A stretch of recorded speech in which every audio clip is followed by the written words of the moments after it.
Chapter 10. Terrain. Sun Tzu said, "We may distinguish 6 kinds of terrain, to wit, accessible ground, entangling ground, temporizing ground, narrow passes, precipitous heights, positions at a great distance from the enemy. Ground which can be freely traversed by both sides is called accessible.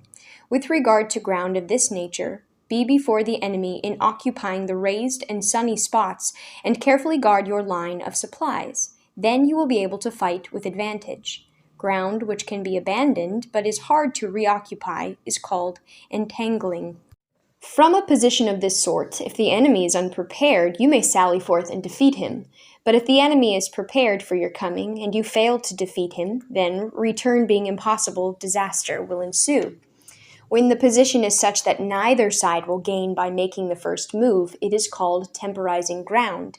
In a position of this sort, even though the enemy should offer us an attractive bait, it will be advisable not to stir forth, but rather to retreat, thus enticing the enemy in his turn.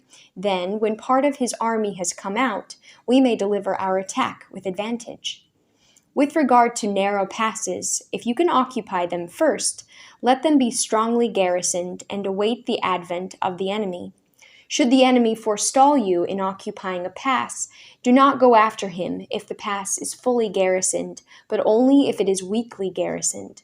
With regard to precipitous heights, if you are beforehand with your adversary, you should occupy the raised and sunny spots, and there await for him to come up.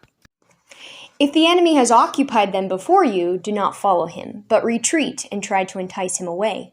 If you are situated at a great distance from the enemy, and the strength of the 2 armies is equal, it is not easy to provoke a battle, and fighting will be to your disadvantage. These 6 are the principles connected with earth. The general who has attained a responsible post must be careful to study them. Now an army is exposed to 6 several calamities, not arising from natural causes, but from faults for which the general is responsible. These are flight, insubordination, collapse, ruin, disorganization, rout. Other conditions being equal, if one force is hurled against another 10 times its size, the result will be the flight of the former. When the common soldiers are too strong and their officers too weak, the result is insubordination. When the officers are too strong and the common soldiers too weak, the result is collapse. When the higher officers are angry and insubordinate, and on meeting the enemy give battle on their own account, from a feeling of resentment, before the commander-in-chief can tell whether or not he is in a position to fight, the result is ruin. When the general is weak and without authority, when his orders are not clear and distinct, when there are no fixed duties assigned to officers and men, and the ranks are formed in a slovenly, haphazard manner, the result is utter disorganization. When a general unable to estimate the enemy's strength allows an inferior force to engage a larger one, or hurls a weak detachment against a powerful one and neglects to place picked soldiers in the front rank, the result must be a rout. These are 6 ways of courting defeat, which must be carefully noted by the general who has attained a responsible post. The natural formation of the country is the soldier's best ally, but a power of estimating the adversary, of controlling the forces of victory, and of shrewdly calculating difficulties, dangers, and distances constitutes the test of a great general. He who knows these things, and in fighting puts his knowledge into practice, will win his battles. He who knows them not, nor practices them, will surely be defeated. If fighting is sure to result in victory, then you must fight, even though the ruler forbid it. If fighting will not result in victory, then you must not fight, even at the ruler's bidding.